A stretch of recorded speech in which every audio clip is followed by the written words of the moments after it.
Telefónico con el profesor, el economista mexicano radicado en el sur de Chile, el profesor Nabor Carrillo. Profesor, como siempre, un gusto contactarlo y agradecerle la gentileza de aceptar conversar con nosotros. Al contrario, don Cristian Lobo, muy gentil nuevamente por ubicarme, por considerarme, ¿verdad?, para aportar temas de economía. Así que hoy día también tenemos un tema, pues, que es delicado, y espero yo que podamos de alguna manera dilucidar lo que está pasando tanto en Chile como en el mundo. Así que, por favor, adelante con la rica conversación como siempre. Sí, profesor, porque las cifras de alguna forma no son la realidad, pero nos indican que algo está pasando. En ese Sí. sentido de las cosas, profesor, hay una serie de indicadores que preocupan, que se han entregado en los últimos días, que ha entregado el INE. Me gustaría que usted me dijera cuál es su parecer. Tenemos el tema de la desocupación. Cuéntenos cómo lo ve, profesor. Bueno, siempre es delicado, ¿verdad? Hablar del tema del desempleo es un asunto muy sensible, afecta obviamente a muchas personas, impacta a grupos familiares, marca obviamente o cambia rutas de trayectoria que tenían las personas, quizá horizontes, planificaciones, etcétera. Y bueno, la cifra que entregó el Instituto Nacional de Estadísticas para esta suerte de trimestre, ¿verdad?, de lo que está asociado desde diciembre hasta la fecha, bueno, anota para el mes de febrero un 8,5% de desempleo a escala nacional. Y claro, ya van muchos meses, van varios meses donde el desempleo va de alguna manera pues descontrolado, don Cristiano. A mí no me gustaría, ¿verdad? Es un juicio de valor. A mí no me gustaría que volviéramos a vivir esas cifras de desempleo que, por ejemplo, miramos en el año 2021, que para misma fecha, año 2021, febrero, era de 10,3%. Muchos analistas dicen que el desempleo podría llegar a los dos dígitos, es decir, 10% y más. Entonces es delicado. Delicado, ya lo habíamos hablado en otros temas, que va ligado con la productividad, lo que está ligado con la actividad económica del país, lo que está ligado con la tasa de inflación, el tipo de cambio, la convulsión internacional, la incertidumbre, etcétera. Entonces es como de alguna manera, don Cristian Lobo, una suerte de caldo de cultivo donde al final de cuentas es importante y siempre muy pertinente tomar los resguardos, la tranquilidad para tomar las mejores decisiones, al fin y al cabo. Profesor, en este ámbito, en el tema de la desocupación, si bien la región de los lagos muestra algunas cifras, son menores al promedio. Usted está en la región de los ríos, no sé la realidad de la región de los ríos, pero la que muestra mayor impacto en la desocupación es la región metropolitana. ¿Qué se puede explicar esto? Sí. Es muy interesante, es muy bueno ese apunte, porque claro, uno esperaría, por ejemplo, que la región metropolitana, dado que es la más grande desde el punto de vista demográfico, de creación de empleo, de alguna manera atracción de inversiones, etcétera, el desempleo esperaríamos, ¿verdad?, que fuera bajo, y lo que las cifras nos demuestran es que esto no es así. Yo creo que aquí hay una suerte de válvula de escape. Hay regiones donde obviamente hay indicadores que son favorables en comparación a lo que es el promedio nacional. Ejemplo, la región de los ríos, la región de los lagos, pero también hay gente que en el contexto de que no puede encontrar empleo, obviamente busca alternativas, y dentro de esas alternativas está la región metropolitana. Entonces, claro, eso sucede y genera una suerte de cuello de botella, genera una presión adicional y obliga, entre otras cosas, a generar situaciones tales como campamentos, hacinamientos, congestiones, criminalidad, etcétera. Entonces, es realmente preocupante porque cuando no existen las condiciones para el empleo, creación obviamente de valor, creación de nuevos negocios, de inversiones, y así un correlato de hechos que son favorables, bueno, sucede exactamente lo contrario. Y llegamos obviamente a la criminalidad. Por cierto, un tema que igualmente me gustaría rescatar es el que está asociado con el empleo informal, que es un 27%. Que no es menor, es una cifra realmente muy importante. Por cada punto porcentual de desempleo que exhibe el país, hay 3 puntos porcentuales que están creando empleo en la parte informal.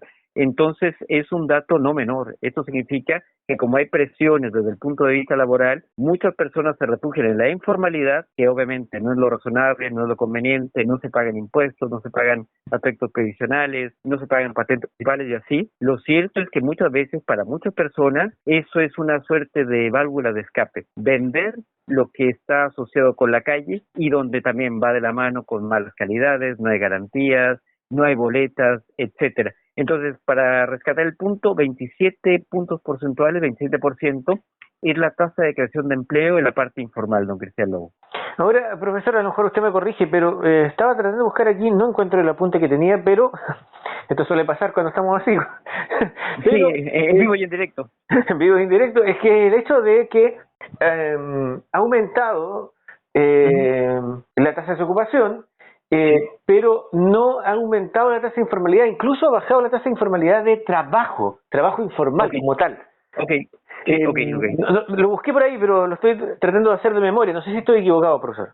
Claro, bueno, de acuerdo a lo que yo revisé, el tasa de creación de empleo de la informalidad, de acuerdo a lo que son cifras, ¿verdad? Que también es muy difícil de estimar, porque hay que entender que es, a diferencia de lo que hace el Instituto Nacional de Estadísticas, con el censo que está obviamente en curso, con los indicadores de precios, con los indicadores de desempleo y así, que esa muestra es muy significativa y por tanto nos da una visión bastante adecuada de la realidad. En cambio, con lo que es la informalidad es un tanto cuanto más difícil. Por tanto, yo creo que lo que aquí estamos hablando es una suerte de nebulosa.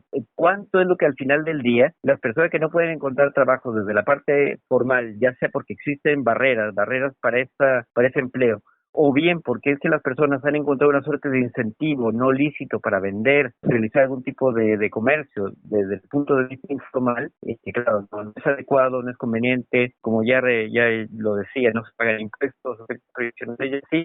Bueno, es una cifra que está un tanto cuanto, no del todo bien calculada, es una estimación como todo. De todas maneras, a mí me preocupa que un 27% sea la parte informal. Yo creo que nos debe despertar alertas, don Cristian Lobo, porque al final del día son personas que están obviamente en edad de trabajar y que por algún motivo no pueden hacerlo. Entonces, yo creo que es un tema delicado. Yo creo que ahí es un llamado a las municipalidades, obviamente organismos locales, cámaras de comercio, organismos públicos y privados, que puedan de alguna manera reducir esa tasa y obviamente encauzarla a la parte formal, don Cristian Lobo.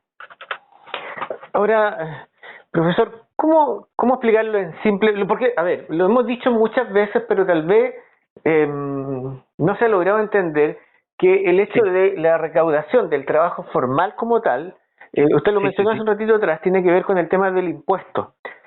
Lo entendemos el impuesto como una carga y para muchos puede ser incluso innecesaria o no importante, no entendiendo de que el impuesto es el que hace funcionar las entidades públicas.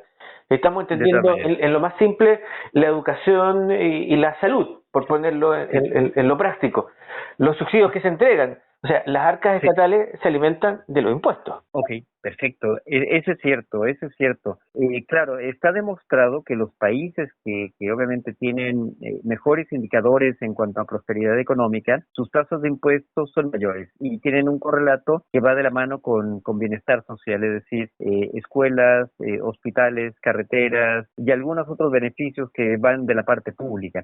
Claro, el dinero no se crea de la nada, el dinero se crea a partir de los impuestos y cuando esto no ocurre es porque el Estado genera una emisión de dinero que al final del día crea inflación y eso es un mal social que está demostrado y del que ya hemos hablado. Entonces, claro, cuando hay un emprendimiento, ese emprendimiento está pagando impuestos, ese porcentaje de impuestos, el IVA, que es un impuesto que es para todo tipo de actividad, ese 19% de IVA va a las arcas que son nacionales y después de eso se destina justamente a lo que son los presupuestos que son de carácter nacional. Adicionalmente, las personas que están cotizando reciben su salario, esa renta sirve para los aspectos previsionales y para salud, 19% y 7% respectivamente, y claro, está también asociado con fondos de cesantía, etcétera. Entonces, claro, es una suerte de círculo virtuoso que hace creación de empleo formal, genera también encadenamientos desde el punto de vista productivo y generación de valor, don Cristian Lobo. Claro, entonces, si uno se va al otro relato, al de la informalidad, todos estos ciclos virtuosos que encontramos, bueno, desaparecen, no existen, no hay forma de recuperar. Por tanto, es una suerte de incentivos. ¿Cómo generar desde la informalidad los incentivos que hagan pasar a la formalidad? Ese es un gran tema y de que yo creo que en un podcast podemos dedicarle un buen tiempo a este tema. Ahora, profesor, también entender de que escuchamos por ahí que un aumento del impuesto en algunos países, especialmente nórdicos, los impuestos son especialmente altos, pero también sabemos que esos impuestos hacen que muchos de los servicios que hoy día pagamos, incluso el transporte público, sea gratuito.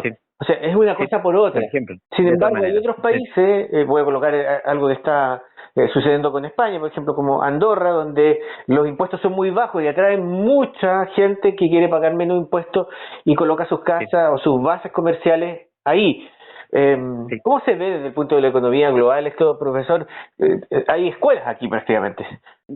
Pero efectivamente, a diferencia de las personas, ¿verdad? Que es más difícil esta suerte de migración, de ir a sitios donde eventualmente hay una mejor relación de renta, de expectativas de inversión y así. Bueno, las inversiones, por definición, que es al final y al fin y al cabo dinero, bueno, tienen una libertad de circulación siempre y cuando existan los mecanismos formales también para aquello.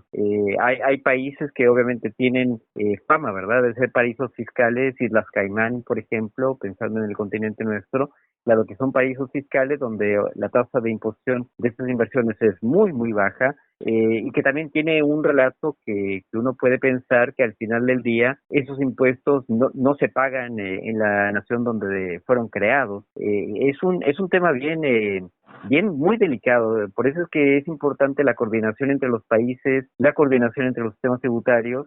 Yo creo que también ese fue uno de los grandes motivos porque la doctora Yellen estuvo acá en Chile, ver mecanismos de coordinación que al fin y al cabo permitan que tanto Chile como los Estados Unidos, que también fue un tema que se abordó y que, bueno, también en el caso mexicano está presentado, que existe un tratado de libre comercio, bueno, al final del día, ¿dónde es que los impuestos se tributan y dónde es que los impuestos al final del día generan un mayor impacto? Una nota al pie, don Cristian Lobo, también para tomarlo en consideración. Estos famosos dispositivos o plataformas digitales, aplicaciones que son para comprar productos del resto del mundo y que hay compañías que obviamente uno puede descifrarlas en China o en Corea y así otras naciones. Bueno, tienen el inconveniente que al final de cuentas no pagan los impuestos que esto está generando y tienen el correlato a escala nacional que hay emprendimientos pues que quiebran, ¿verdad? Que es imposible de alguna manera resistir a una plataforma digital. Entonces aquí quizás para cerrar el paréntesis, es importante cómo hacemos responsables nuestros consumos. A mí también, ¿no?, que el consumo responsable forma parte de los objetivos de Naciones Unidas de Desarrollo Sostenible. Entonces, al final del día, esta conversación que estamos teniendo nos demuestra que todo está íntimamente relacionado. Nuestras compras están relacionadas con el empleo está relacionado con la inversión obviamente está relacionada con la creación de nuevas posibilidades y así, se hace un círculo virtuoso, don Cristian Lobo. Profesor, para terminar por donde empezamos, que es la tasa de subrogación, de desempleo, de trabajo formal Sí. o informal, a la ministra del Trabajo le hicieron una consulta, ella desestimó esto, le consultaron sobre si la llegada de las 40 horas laborales en la semana, el aumento del sueldo mínimo, recordemos que esto está pactado hace mucho rato, un aumento progresivo, más tal vez el aumento de los impuestos a las personas y a las empresas influiría eventualmente aquí a un par de meses más en las tasas de desocupación. Ella dijo que no veía una relación directa. ¿Cómo lo ve usted, Sí. profesor? Bueno, ahí vamos directamente al tema que ya habíamos abordado hace algunas semanas, el tema de la productividad, don Cristian Lobo.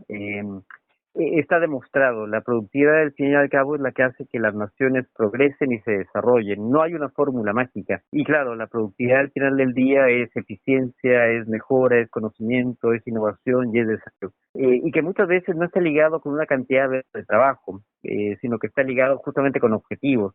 Hay naciones en el mundo que, por ejemplo, tienen una carga de trabajo diaria de 6 horas y que tienen una productividad gigantesca. Entre estas naciones está en Europa, por ejemplo, Irlanda, que tiene una productividad increíble, es de las naciones más productivas del planeta. Entonces, ahí son naciones que obviamente tienen una carga de trabajo desde el punto de vista de las horas muy razonable, permite que las personas tengan actividades físicas, de recreo, de hobbies, etcétera, y que está asociado con alta productividad. Entonces, mirándolo acá en Chile, también las personas critican la presencia de lo que es el salario, salario mínimo, porque no está reflejando la productividad. Entonces, es una distorsión. Los salarios mínimos, por definición, son una distorsión en la economía porque no miden efectivamente lo que es la productividad. Claro, una persona puede estar contratada por un salario mínimo, 8 horas al día, pero puede ser que su carga de trabajo efectiva sea de 1 hora en esas 8 horas. Entonces, es 1 en 8. si uno suma la cantidad de horas a la semana, son 5 horas a la semana, son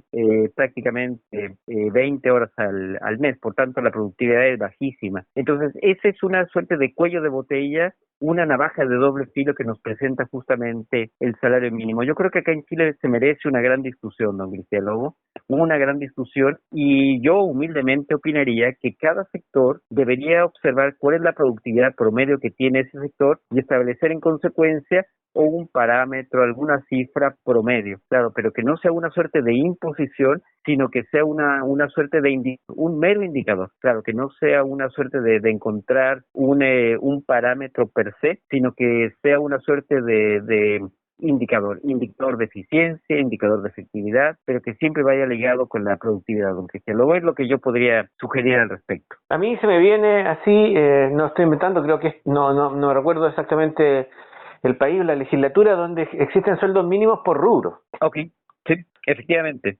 eso es muy cierto, eso es muy cierto, y que va asociado por temas de productividad. Entonces es obvio que aquellos sectores que son altamente productivos, pensando en que todo lo demás está más o menos constante, bueno, se entiende que su productividad es mayor y por tanto la renta mínima que una persona podría esperar, por ejemplo, al egresar de los estudios superiores, sería eso, sería aspirar a una suerte de renta mínima o promedio.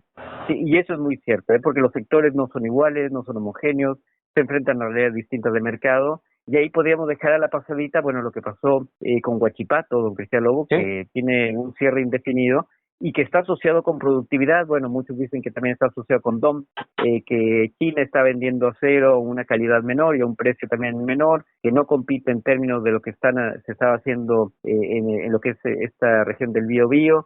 Es un tema que está muy candente, muy candente. Incluso el ministro Grau estuvo en la región, fue abordado y claro, no supe si es que se reunió efectivamente con las personas que estaban trabajando en la siderúrgica. Es un tema muy delicado, muy delicado, porque claro, cuando ya hay personas que pierden sus empleos a causa de esto, ¿verdad? Un precio que no necesariamente mide la competitividad, es muy delicado. Entonces, claro, da para mucho, don Cristian. Luego, entonces, reitero el punto, cada sector efectivamente tiene una renta, y a mí me gustaría llamarle una renta promedio, una renta promedio que está con productividad.